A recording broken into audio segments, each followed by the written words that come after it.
राजस्थान की राजनीति में अंता उपचुनाव के नतीजों ने एक बार फिर ऐसा भूचाल ला दिया है जिसकी गूंज सिर्फ विधानसभा तक नहीं बल्कि कांग्रेस के दफ्तरों के कमरों तक सुनाई दे रही है। सत्ता पक्ष को मिली करारी हार और कांग्रेस की जीत के बाद उम्मीद थी कि पार्टी में खुशी का माहौल होगा, लेकिन ठीक इसके उलट कांग्रेस के भीतर एक नई आग भड़क गई है और इस आग को हवा दी है एक ऐसे बयान ने जिसे सुनकर कांग्रेस अलाकमान की त्योरियां चढ़ गई। सोशल मीडिया पर इन दिनों एक वीडियो खूब वायरल हो रहा है। वीडियो में एक भीड़ है और बीच में खड़े हैं निर्दलीय प्रत्याशी नरेश मीणा। नरेश मीणा वहां चुनाव हारने के बाद की राजनीति नहीं बल्कि कांग्रेस की अंदरूनी राजनीति का कच्चा चिट्ठा खोलते नजर आ रहे हैं। वीडियो में नरेश मीणा साफ साफ कहते हुए दिखाई देते हैं, हाड़ौती में मैं लड़ाई लड़ा, पूर्वी राजस्थान के किसी भी नेता ने मेरी मदद नहीं की, केवल पूर्व मंत्री रमेश मीणा ने मेरी मदद की है और कोई मेरी मदद करने नहीं आया। बस यही एक लाइन राजस्थान की राजनीति में नए बवाल का कारण बन गई।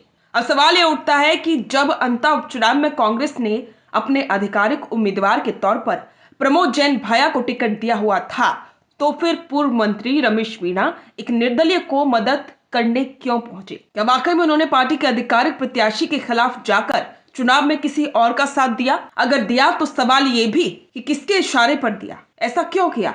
और सबसे बड़ा, क्या यह कांग्रेस में चल रही पुरानी गुटबाजी का नया अध्याय है? क्योंकि नरेश मीणा का ये दावा कांग्रेस हाईकमान के लिए सिर्फ एक बयान नहीं बल्कि पार्टी अनुशासन का सीधा साधा उल्लंघन है। अब थोड़ा पीछे चलते हैं। रमेश मीणा कौन है? क्यों उनका नाम इतना बड़ा मुद्दा बन गया है? रमेश मीणा पूर्व मंत्री और सचिन पायलट के बेहद करीबी माने जाते हैं। 2020 में जुमाने से प्रकरण हुआ था, जब पायलट और उनका गुट बगावत पर उतर आया था, उस समय रमेश मीणा उन नेताओं में शामिल थे जिन्होंने खुलकर पायलट का साथ दिया था। श्री मेवाड़ हेलीकॉप्टर मानसरोवर जयपुर लेकर आया है आपके लिए बहुत बड़ा उपहार।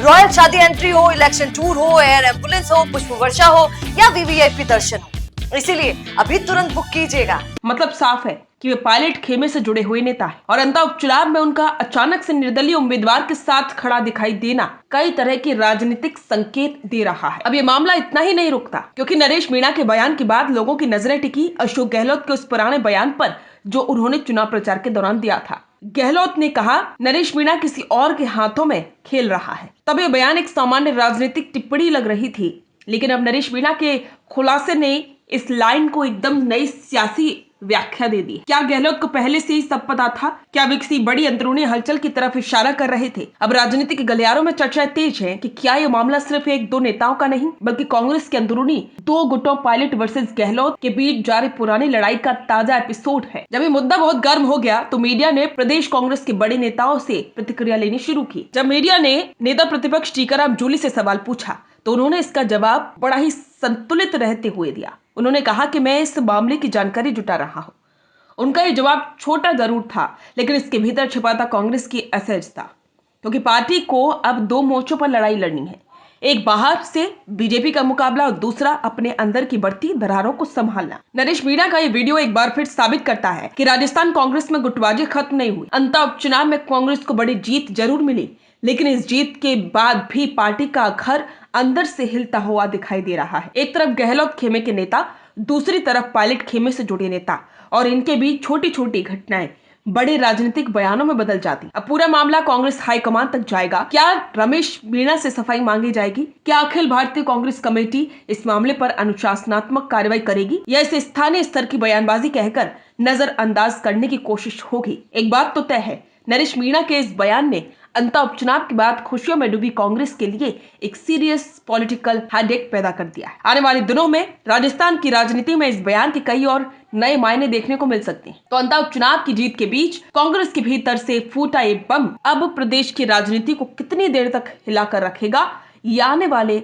समय में पता चलेगा। लेकिन इतना तो तय है कि राजस्थान की सियासत अब एक बार फिर दिलचस्प मोड़ लेने जा रही है। बिजनेस अच्छा हो सकता है, लेकिन अगर नाम नहीं दिखा तो पहचान कैसे बनेगी? अब टेंशन छोड़िए, द फैक्ट इंडिया आपके बिजनेस को देगा वो पहचान जो पूरे राजस्थान में हर किसी तक पहुंचे। न्यूज चैनल पर विज्ञापन, पॉडकास्ट और प्रमोशन के जरिए आप सीधे 5 लाख सब्सक्राइबर और 10 करोड़ से ज्यादा व्यूज तक अपनी पहुंच बना सकते हैं। तो देर किस बात की, आज ही द फैक्ट इंडिया से जुड़िए और अपने बिजनेस को बनाइए हर घर का नाम।